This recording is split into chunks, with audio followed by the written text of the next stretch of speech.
This is a legacy episode of the Lesbian Historic Motif Podcast, originally released as part of the Lesbian Talk Show podcast group. Some references may be obsolete. The show looks at lesbian-relevant themes in history and literature, has interviews and discussions about current historical fiction with queer female characters, including fantastic versions of the past, and presents new original historical fiction for your enjoyment.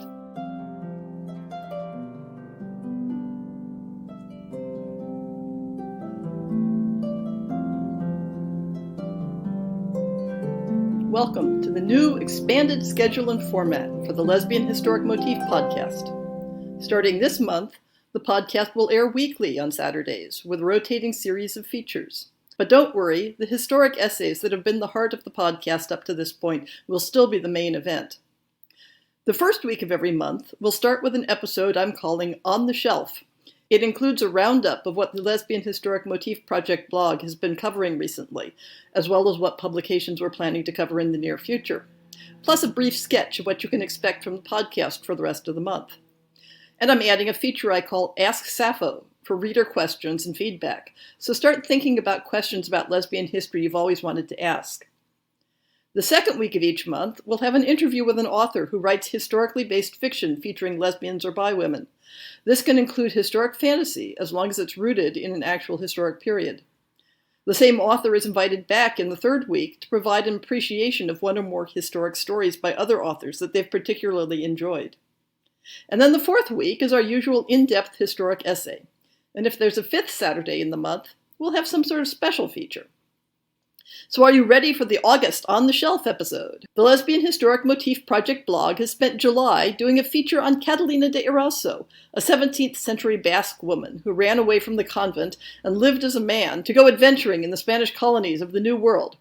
Last week's podcast provided a summary of her life and excerpts from her memoirs. The blog covered an English translation of those memoirs by Michelle Steptoe and Gabriel Steptoe, a study by historian Sherry Velasco of how Catalina has been turned into a fictional character in popular media, starting during her own lifetime and continuing up through the present day. Her story has been featured in plays and novels, in sensational news tabloids, and in the 20th century in several movies and graphic novels. Sherry Velasco is also the author of a book that fills out the rest of July and will continue on through August. This book is titled Lesbians in Early Modern Spain and looks at a wide variety of types of evidence for romantic and erotic relationships between women in the 16th and 17th centuries. There are chapters covering medical theories, prosecution records, religious institutions, literary images, and more. As always, the blog posts for the Lesbian Historic Motif Project can be found at alpenia.com or follow the link in the show notes. You can read the blog on the website or subscribe to the RSS feed. This month's author interview will be with Catherine Lundoff, who writes a wide variety of queer science fiction, fantasy, and historical stories. She will also be our book appreciation guest this month. The August essay feature at the end of the month is a topic that may be a bit controversial. The title is Beguines, Boston Marriages, and Bed Death, Historic Archetypes of Asexual Lesbianism. So look forward to learning more about that at the end of the month. And now, let's move on to the Ask Sappho feature. Our inaugural question comes from Sheena, our fearless leader here at the Lesbian Talk Show. She asks, I would like a breakdown of when it became illegal and legal to be lesbian. What I am finding interesting is that it wasn't always a big taboo. What changed? Now, this is a complicated question. I suspect that half my answers to the Ask Sappho questions are going to start that way. You'll often find claims in English language works on the history of lesbians that, unlike for male homosexuals, lesbianism was never technically illegal. But usually the statement is made in a context that assumes we're talking about English history, and even in that context, the answer is complicated. In the first place, it's kind of difficult to have a law that says it's illegal to be a lesbian. All the laws that we're going to talk about are targeting some sort of action. But the actions they focused on don't necessarily line up with our idea of what it means to be a lesbian. What we're dealing with is a patchwork in time and space affecting specific acts and behaviors that differed not only across cultures, but depending on the personal context of the individuals involved. For example, take the question of specific sex acts. There were a number of times and places in European history when it was illegal to engage in what was classified as, quote, female sodomy, unquote. That is, sodomy committed between two women. Frequently, conviction called for the death penalty, although even that might be reduced due to mitigating factors. But legal experts varied greatly over exactly what constituted female sodomy. Some held the opinion that it was any sort of genital stimulation engaged in between women. A more narrow view held that only penetrative sex could be called sodomy. So often, a woman's life might depend on whether she'd used a dildo or not, regardless of what else she got up to. A comprehensive look at laws covering lesbian sex acts in pre-modern Europe can be found in an article by historian Louis Crompton titled "The Myth of Lesbian Impunity: Capital Laws from 1270 to 1791." I'll have a link in the show notes to my summary of this and any of the other articles I mention. Sex acts that didn't fall under secular law codes might still be punished with religious penance if a woman confessed to them. Since pretty much any sexual activity that wasn't penis and vagina sex in the context of marriage has been considered a sin at some point, these penalties weren't really targeting lesbians as such, so it isn't clear whether they count under the terms of the question. To a large extent, the legal offense wasn't that a woman loved a woman, but that a woman was usurping the privileges of a man, including the use of a penis. For the same reason, for a woman to pass as a man in order to have a romantic or sexual relationship with a woman was considered a much greater offense than if both partners presented themselves as women. Again, the crime isn't being a lesbian, the crime is daring to try to be a man. I'm here sidestepping the very complicated question of whether it's possible to distinguish between a woman passing as a man and a trans man in pre-modern cultures. That is another entire topic, and maybe someday I will have the guts to tackle it. Even in cultures where female sodomy wasn't in the law books, the law often pursued passing women, that is, women passing as men, who entered into same-sex domestic partnerships, or even marriages, as a type of fraud. Sometimes the question of fraud was raised because the femme partner claimed not to have known their partner was a woman.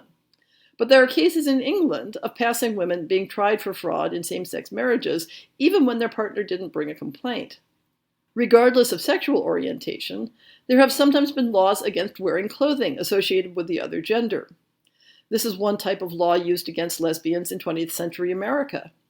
In pre-modern times in Europe, prohibitions against cross-dressing were more often enforced by social pressure than by law, although in times and places when religious authorities carried significant legal weight, the biblical prohibitions against wearing garments belonging to the opposite sex were often cited and enforced.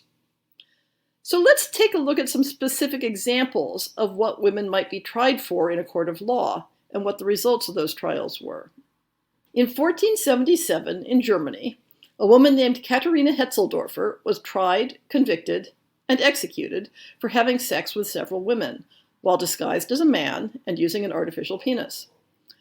Katharina pretty much hit the trifecta in terms of offense: cross-dressing, performing penetrative sex, and apparently concealing her biological sex from at least some of her partners.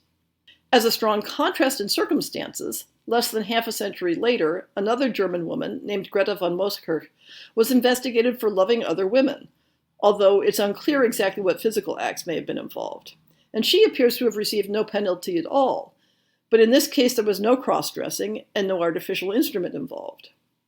In 1295, in Italy, a woman named Bertolina was accused in court of having, or at least boasting of having had, sex with women using an artificial penis. But there was a complicating factor in that she was also accused of practicing magic, both to secure lovers for herself and for the purpose of fortune-telling. But this wasn't a criminal case. Rather, it was brought before the court as a civil accusation by a personal enemy of Bertolina. The outcome was that she was fined, although a parallel accusation of sodomy against a man would likely have resulted in the death penalty. Note that in this case there was no gender disguise involved. In England, the motif of same-sex marriage where one partner was presenting as a man was so well fixed as a concept that it even had its own name, that is, the case of a female husband. There are any number of law cases when female husbands were unmasked, but the nature of the charge was either fraud, that is, they were deceiving their spouse about their gender, generally with the implication of monetary gain, or the charge might somewhat confusingly be bigamy in the event that the female husband had previously been married to a man. I say confusingly because a charge of bigamy indicates that the marriage between the two women was in some way considered valid, otherwise the question of bigamy wouldn't apply. One of my previous podcasts talked about a marriage and lawsuit of this type between two English women in the 17th century. Jumping around considerably up to the 19th century America, in 1857, a woman was arrested in San Francisco for cross-dressing as a man, but she successfully challenged that charge on the basis that there was no law against what she had done. The political authorities decided that this lack of a law clearly needed to be remedied, and they created that law. So in 1863, there was a law in San Francisco against appearing in a public place, quote, in a dress not belonging to his or her sex, unquote. And that San Francisco law was not removed from the books until 1974. So the big take-home lesson regarding the law and lesbianism is that there is no clear progression or dividing line between legal and illegal.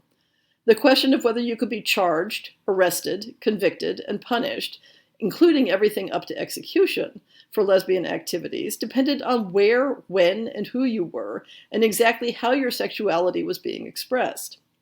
Conditions swung back and forth, from harsh penalties to benign neglect, to carefully targeted gender policing, to a head-in-the-sand attitude of not wanting to admit that women might do something like that, to a determination that the law could find something to punish if it was bound and determined to do so. If you have a question about lesbians in history, or a comment on one of these episodes, you can either email me at the address in the show notes, or on my website at alpenia.com, or you can bring it to my attention in the Lesbian Talk Show chat group on Facebook. I'm also interested in suggestions of more authors to interview. I'm particularly interested in people writing in eras earlier than the 20th century and cultures outside of America and England, and I'd love suggestions of authors of color to invite onto the show. Please send interview suggestions to me by email. So this finishes up our first On the Shelf episode. I hope you like the show's new format.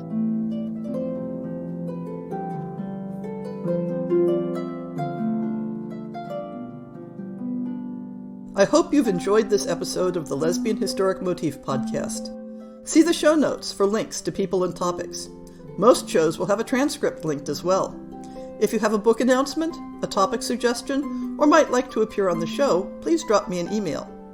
If you enjoyed this podcast, please rate it and subscribe on your favorite podcast app, and consider supporting our Patreon.